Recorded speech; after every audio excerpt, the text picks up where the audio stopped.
Web of Conspiracy. Here is your host, Adam Webb. Hello and welcome to another exciting edition of the Web of Conspiracy. I am your host, Adam Webb. It's great to be back with you again this week. Before I get started, there's a few things I wanted to touch base with. First off, for those of you who stream the show versus those of you who download it, there's going to be a little bit of change in at least the way the program starts, as you probably have already heard. For those of you who download, you may end up hearing my introduction played twice. I apologize for that. For those of you who... for those of you who stream, you're going to hear it twice. For those of you who download it, you're only going to hear it once. So if you stream directly from Spreaker, you're going to end up hearing my intro twice. I apologize for that. Going forward, I'm going to see what I can do about that. Nevertheless, for those of you who download, you're only going to hear it once, so you'll be fine. Additionally, just want to take a moment here to thank everybody for continuing to support the show, for continuing to tune in, or at least download the podcast, stream it, all the different various ways that you get it, Stitcher, YouTube. It's really cool. June was by far my biggest month. July starting off very strong. So once again, thank you for all the returning listeners, as well as welcome to all the new listeners. I've had quite a few new listeners over the last few weeks. So once again, thank you for your support. And I will continue to do my best to put forth a quality podcast, given my limitations in terms of both finances and talent. So bear with me as I try to improve both of those. That being said, I got what I think is a pretty cool show this week. For those of you who listened to last week's podcast, then this is I could have really almost done this as a part one versus part two. This is going to be another one of those shows that focuses on children. So I find it somewhat compelling. So I really wanted to take a moment to kind of get into some of the meat of some of the stuff I had slightly touched on last week, but really wanted to say for this week. So we'll be getting into that here shortly. So as far as the news, last week I really didn't touch on the news. I did a little bit more of an abbreviated podcast last week. I do want to touch a little bit on the situation for those of you who haven't been following in Israel. Now, this has been an ongoing thing, obviously, off and on for a number of years, but Lebanon has, at least Hamas in Lebanon has fired rockets into the northern part of Israel. I know that there's been some injuries and I believe some casualties as well. At least in some of the attacks, there certainly has been. Certainly in Israel's response, there has been. So the situation there is tense once again. We've got uprisings, of course, in Iraq still going on. The situation in Ukraine, which even though the mainstream media isn't touching on all of this, it's still there. Very tense situation. A lot of tense global situations. That being said, I have to be honest, from my perspective, and certainly not everyone's going to agree with this, but when I see all this and doing what I do in my other work, I sometimes just kind of look at all this and I scratch my head and how did we get here? It's amazing that as a species we have survived this long. It's a miracle. And for those who have religious beliefs, you'll certainly look at this and say, well, it's because we were given some degrees of protection, and perhaps that's true.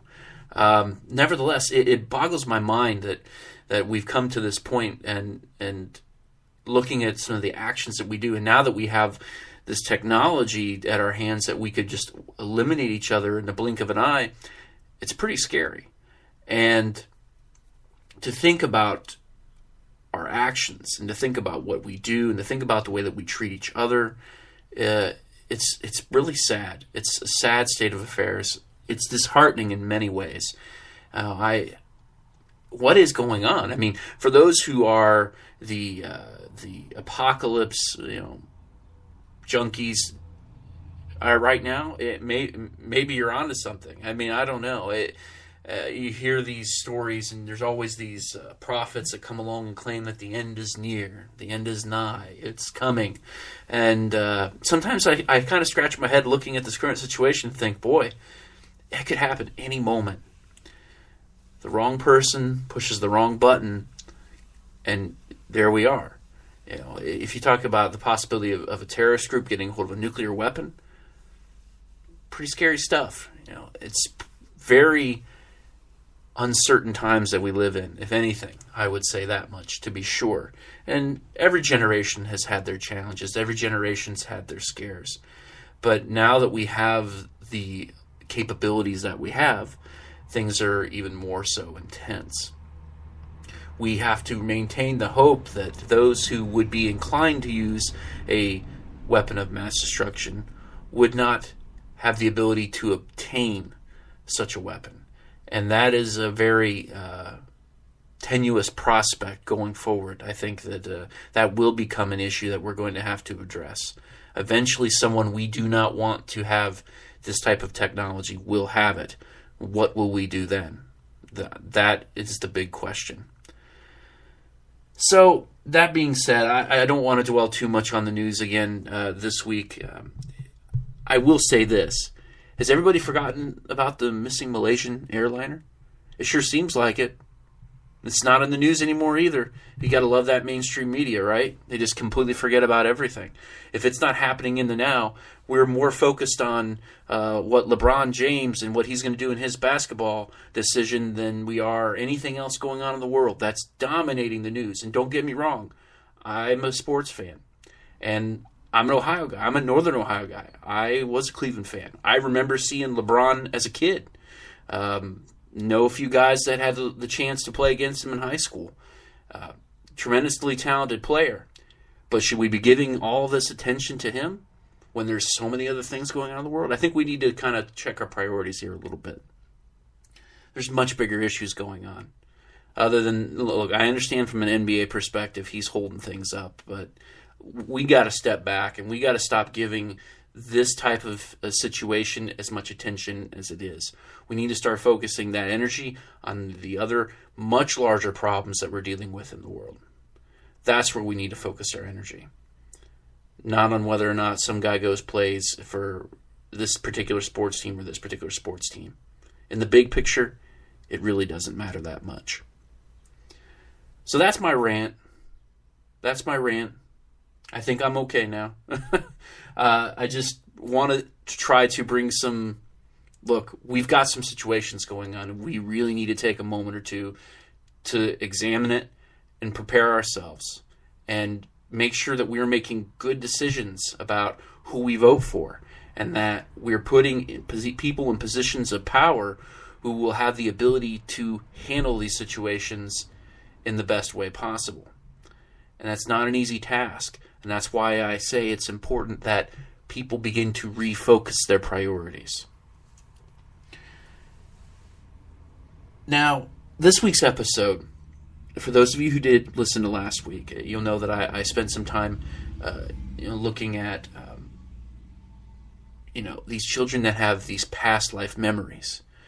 This phenomena I find any kind of paranormal, unusual phenomena around children a little interesting because it's a different perspective than as adults. And certainly get into that with this particular episode this week. I found that the past life stories of children are certainly more intriguing. So that being said, I really wanted to go a little bit further. And I wanted to look at what I call this phenomenon of haunted children. Now, there's a lot of information out there on the internet, and some of it's good, some of it's whatever.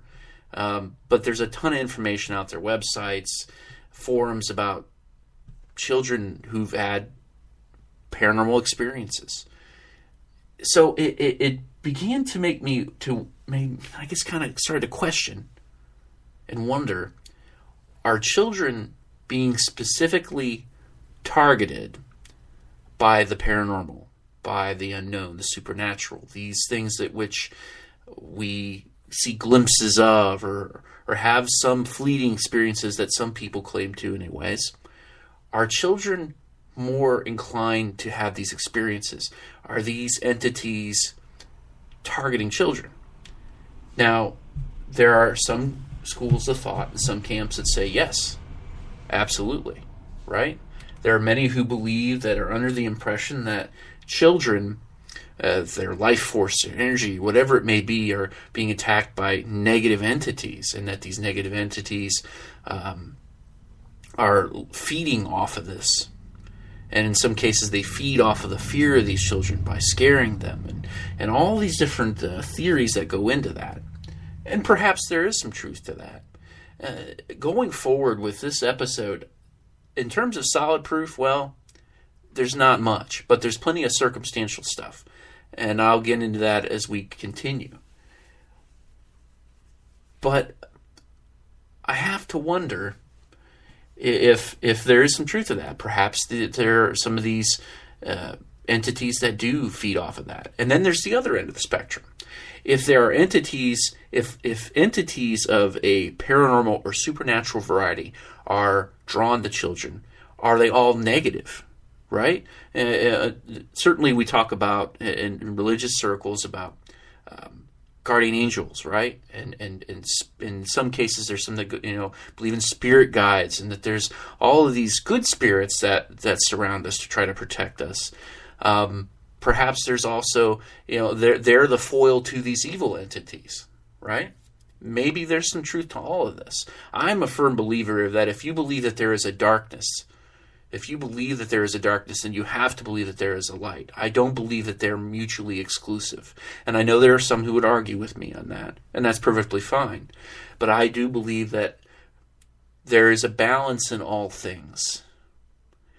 I strive for that in my personal life. And I think that is what we as people, as a society, as whatever you want to look at us, in individuals and groups, we all seek and we all function at our best, at our peak, when everything is in balance. When we're not riding too high and we're not riding too low. That we have found this place in between that allows us to operate at our most clearest and most capable abilities. Okay? So, by all means, for the children being targeted by supernatural, it's not necessarily perhaps all evil. Perhaps there's just as much good in this as well. Now, what I find intriguing are this idea of these imaginary friends. Now, I can't tell you that how many people, almost everybody I know has at least had, their parents have claimed, even if they don't remember, their parents claimed that their kids had these imaginary friends that they couldn't see, but somehow these kids carried on whole entire conversations, did things with these imaginary friends, had names for these imaginary friends, all of this information. Are these imaginary friends just imaginary? Perhaps they are perhaps a spirit of a departed loved one, perhaps a good spirit, a benevolent force, a guardian angel, or perhaps in some cases a malevolent force, an evil force, a force that's trying to take advantage of these children in some of these cases. I tend to believe that there is something paranormal to the imaginary friend phenomenon. I know there are a number of psychiatrists and psychologists who would argue with that. And fair enough. But I can't help but wonder if that in fact is the case. Now, I'm going to relate a little bit of a personal story here. And this involves myself having an imaginary friend. Now, I don't recall having an imaginary friend. This was when I was very, very young. I wasn't in school yet even. And apparently I didn't even have a name for this imaginary friend. And I touched on this briefly last week, so for those of you who listened, you've got a little bit of this, but I'm going to go into a little more detail here. But my mother, being that this was in the 1970s and she didn't have a video camera yet, not everybody certainly did, she got into the habit of, whenever she was doing things with me, she would record it on audio tape. She would record it on cassette tape. So when I got older, my mother would play back some of these tapes for me. And there was a few of these tapes that were very bizarre, particularly in the fact that she would ask, she was having me do some things. I was drawing or I was doing some things. I don't really remember what the tape I was doing on the tape anyways, but she would ask me to do something and I would say, no, let the boy do it. And that was what I kept saying. Let the boy do it. I was adamant about this other boy there in the space playing with me or doing whatever it was that I was doing, that this boy needed to be involved. And I kept saying, let the boy do it. I think I said it on the tape. I can't tell you how many times. Now, I was 3 years old. I have no memory of any of this. I'm kind of glad I don't. I don't know what it was that I saw at 3 years old, 3 or 4 years old. Maybe there was something to it. Maybe it really was just an imaginary friend. I don't remember having it. I don't remember any of it. But when listening back to the tapes, there's a very almost eerie vibe to it. And that's the best way I can describe it. It's almost, I personally am a little unsettled hearing it. Because I'm obviously bothered in this recording, and you can hear the agitation in my voice. So I find it really fascinating that I had this experience that I have absolutely no recollection of. Now,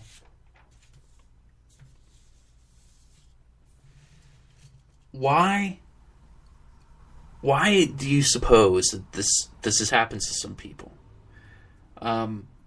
That is a difficult question to answer.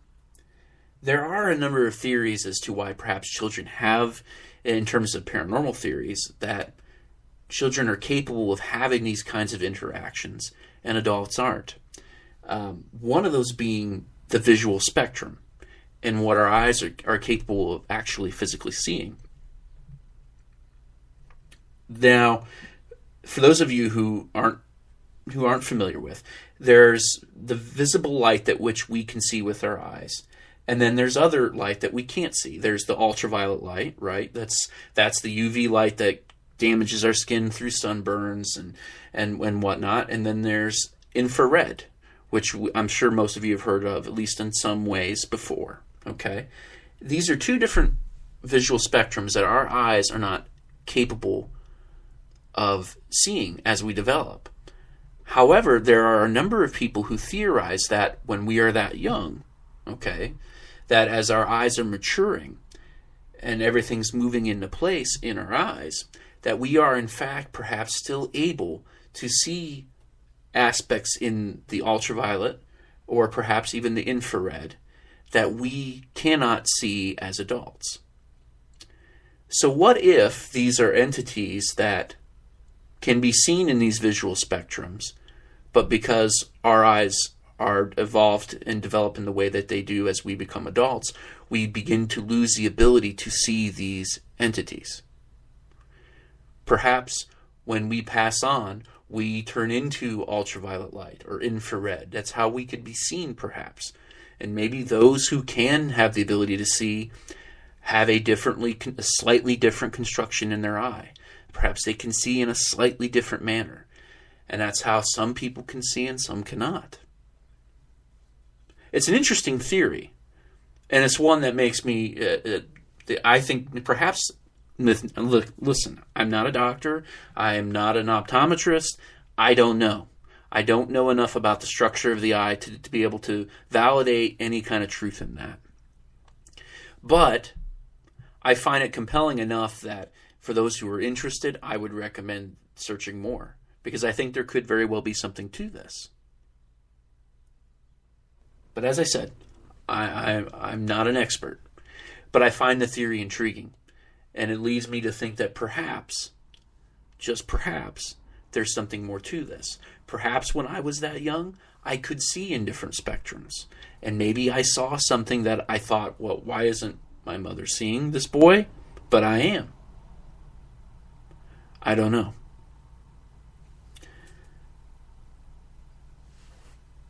Another interesting aspect in regards to children of the paranormal is the phenomenon of poltergeist activity. Now, I've touched on poltergeist activity in the past, but it seems to be almost exclusively targeting children or teenagers. Okay, in some cases, usually the limit is about 25. They've found, and at least many researchers argue.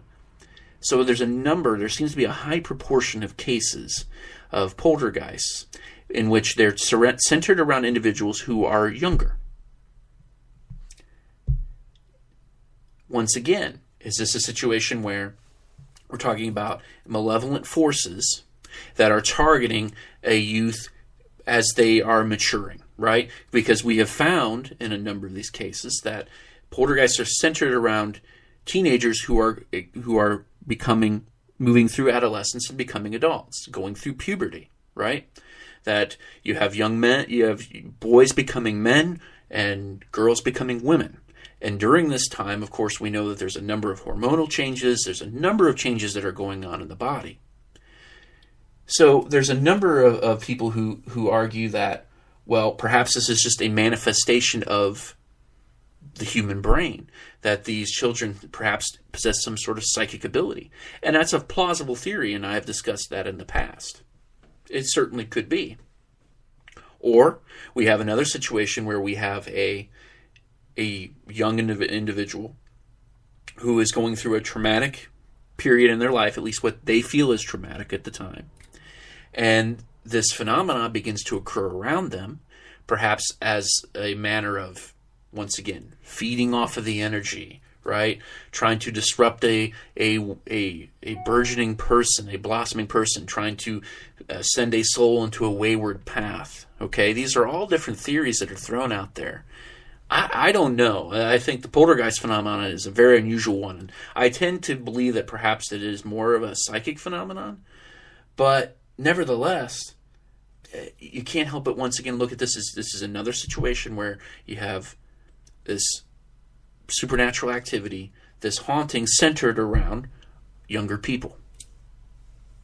And for those who have had any kind of experience or who understand the poltergeist phenomenon, know that it is a traumatic and violent and even potentially dangerous environment where the person who it's centered around can be physically hurt by the phenomenon. So, yes, I think that that there deems some concern here. Maybe it is just psychic phenomena. Maybe it's something else. Maybe there is some sort of evil entity or spirit involved here. Okay? I don't know. But the question is there. Now, I don't know. I haven't talked about this yet, but I don't know how many of you have had a chance to go and see the movie Deliver Us from Evil. I was fortunate enough last weekend to go and watch that movie. And as far as a horror movie is concerned, a scary movie, one of the best. Now, I was a fan of The Conjuring, and I thought that was great. I think this is right up there. It's not one of those. It's moving away from the gore slasher movies. This is just more of the true horror thriller type of scary movies where the suspense is built through the plot and the story, and it's fairly well acted. I was very pleasantly surprised. You never know with a lot of horror movies, and this was one I truly enjoyed. But what I find is that for those of you who are unfamiliar, this is based on true events. Now, of course, it's not exactly 100% true, but it's inspired by a book written by a New York former New York police officer, a sergeant named Ralph Sarchie.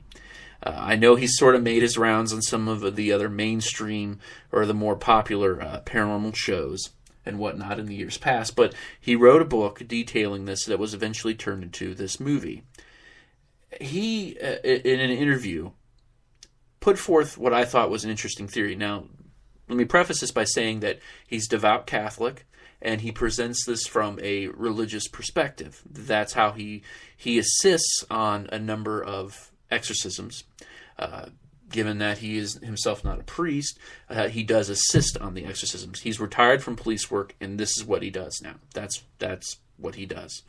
So he presents an interesting theory that he is of the belief that more and more children are going to become targets of the paranormal and of the supernatural, and in some cases even possession.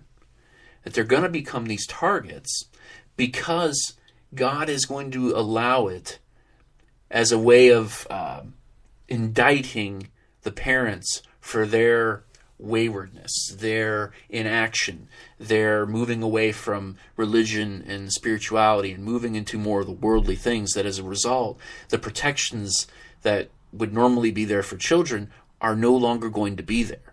That these evil entities are going to have more reign to start targeting children. Now, that's a somewhat controversial theory, and there are a number of people who are going to hear that and be offended by that. And that's fair enough. That being said, it's one that leads you to wonder if there is some truth to this. Perhaps that might be some of the explanation as to why it seems that this is occurring more and more to children. I don't know that if that's really the case. Nor do I think you can argue that it's happening more to children. I just think it's becoming more apparent and more obvious. And adults now are more willing to listen to what their children are saying. And no offense to previous generations, but if your kid 20 years ago were to tell you that his imaginary friend, you wouldn't have given any thought to it. I know now there are a number of parents who do tend to take it a little more seriously, particularly, if their kids come to them detailing past life experiences, like I had mentioned last week, where they begin, or, children detailing having these other very scary experiences, seeing ghosts, seeing shadow people, another episode that I had done a few months back, detailing them. So things have certainly shifted. And I think maybe that perhaps has a little bit more to do with it. But it's an interesting thought that perhaps we're looking at a period where more and more children are going to be targeted. Now, that being said, that leads me on to a case that I think I mentioned very briefly at one point, but I really haven't gone into. And that's what happened in Gary, Indiana, back in, I believe it was March of 2012. Now, I know many of you are going to be very familiar with this, so bear with me. But there is a woman who claims that her children were attacked and possessed by demons. And this ultimately led to an exorcism in the family home. And she claimed that it was her 12-year-old daughter was levitating over her bed, and that her 9-year-old son was walking, at one point when he was hospitalized, was walking on a hospital ceiling backwards. She claimed that she had brought in some clairvoyance. They said that there was about 200 demons in the room, and that there was a number of exorcism efforts made. And here's the kicker on some of these really crazy claims, particularly with the children, at least the son up on the ceiling. There were witnesses. There were doctors who witnessed. There was a police officer who witnessed this stuff. This isn't just this woman making these claims. There were legitimate witnesses. And this home, it turned out it was a rental home. She had rented it. She claimed that activity started about roughly 4 months or so after moving in, and argued that her kids were possessed, that they were taken over by these demons, and that's why the levitating was occurring. And I have to tell you, the story of the kid. Look, if all I know is if I saw one of my kids going up a ceiling backwards, man, I'm out. See ya. I'm running. I'm not sticking around. I'm calling every church. I'm calling everybody. Somebody get in here and get the demons out of my house.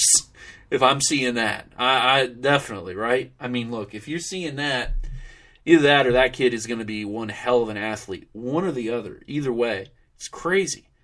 And it's crazy that there are actual witnesses to this event. Now, I know it got mentioned very briefly on the news, but Do you think it made the mainstream? Do you think this is making CNN headline news? Is this getting put out there on Fox News? Is this getting put out there on MSNBC, CNBC, any of that? Very briefly. Very briefly. Because it's just too crazy. But there were witnesses. Legitimate witnesses to what occurred. Now that I think is very creepy. So when you hear stories like this, a 9-year-old and a 12-year-old, what if Ralph Sarchie is right? I don't know. To me, it's some of the scariest phenomena. And then you talk about, and I know there's a number of these out there in the internet, so feel free to Google or Bing or any of the other monitored search engines you want to go on to. There are a number of these creepy things that kids say. And some of them are a little funnier than others, but then there's some that, really almost seem to hearken a bit of a supernatural type of thing to them, either referring to past lives or referring to somebody living in the house before. Very creepy stuff. So if you've got like 10, 15 minutes and you're trying to kill some time on the internet, that'd be something worthwhile checking out. There's some very creepy things kids say. Some of them are funny. Some of them are a little funnier than others. And some are just a little bit, okay, what's going on here, right? Nevertheless, I have to end the show today with another personal story. And this is one I haven't talked to anybody about. So this is being shared for the first time. And I really didn't know until very recently what it was that perhaps occurred. I don't know. When I think I was probably about 8 or 9 years old.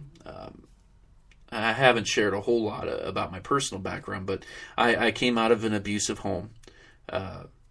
Not so much that I was being abused in terms of physical abuse, but my father was an alcoholic who was abusive, and he certainly was abusive to my mother. And so I had a habit of not sleeping well. I tend to stay up at night because either I was concerned that there was going to be something that would have happened, so I would have to run and get the neighbors to call police or something along those lines. And as a result, I would tend to not sleep very well, and I would be up a lot of the night just laying in my bed and just listening, trying to hear, is everything okay now? Is everything all right? And as a result, there were more than a few nights that I could have sworn that I was seeing what looked like this black shadowy figure in a hat. Now, mind you, I'm old enough at this point to try to start rationalizing what I'm seeing. This entity never, attacked me. It never did anything like that. It did appear to move a little bit, but it was wearing this hat. Now, I think I did tell my mother about it, and of course, for those who grew up in the 80s, the response was, well, you need to quit watching Nightmare on Elm Street, right? Because Freddy Krueger with the hat. And so Mom's thought was that perhaps I was having this fear of Freddy Krueger. I really wasn't all that scared of Freddy Krueger, to be honest. I never really had a concern about my dreams or anything like that. I was more concerned about the monster in my home than I was anything else. And as I would lay there and I would see this entity with a hat, it was a shadow. It wasn't Freddy Krueger. And to this day, I don't know what it was. It never attacked. It just kind of stood there and watched.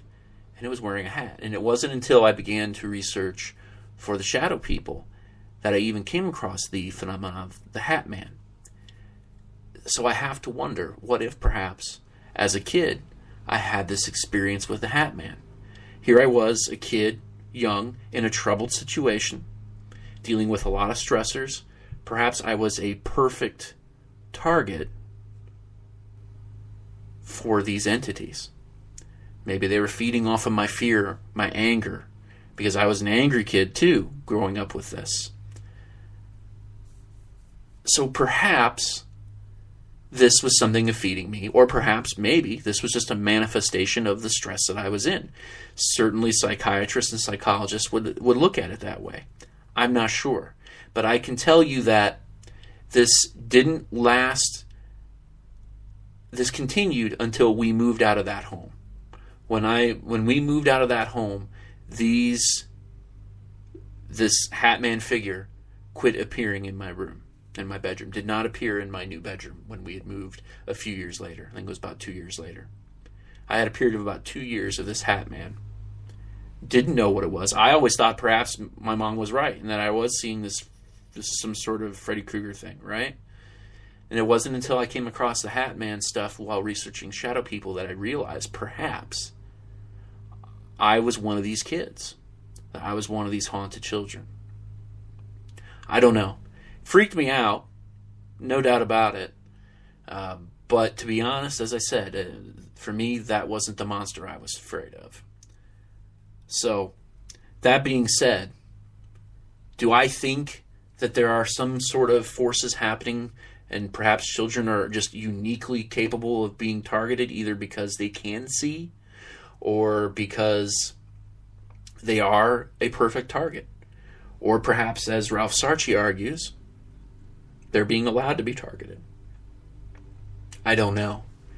But I think it's a compelling concern. And for those of you who have young children going forward, I would take the time to listen to what they have to say. I wouldn't disregard it. If they come to you and they have these experiences and they start talking about seeing these shadows, by all means, certainly do what you can to comfort them. But I do think that as being someone who's helped raise two children, I can tell you that I would never dismiss it. I would certainly at least do my best before deciding for certain what I think is going on. So that's my little piece of advice. Take it or leave it. That's up to you, the listeners. At any rate, that's what I have for you today. I want to thank you once again for listening, continuing to support the show. If you have comments, questions, show ideas, feel free to email me at webofconspiracy, that's 2 B's in there, at gmail.com, webofconspiracy@gmail.com, or hit me up Facebook, Twitter, Google+. I've not been as active on there, and I apologize. And I seem like I apologize every week for this, but I haven't been as active as I'd like to be. I am certainly incredibly busy right now, busiest I've been in a number of months. So bear with me as I try to get a little more involved there. And as I said, once I make it through summer, then I'll probably have a little more time for the social media. But as of right now, I've been so busy I haven't been able to keep up on that. But I do what I can, and certainly I post links to the show and things there. I do that every week. So by all means, check it out. And also, I have the show I release on YouTube and on Stitcher. So feel free to check the show out there as well. Once again, thank you for all who continue to support the show, and welcome to all the new listeners. And have a great week, and I'll be back with you again next week.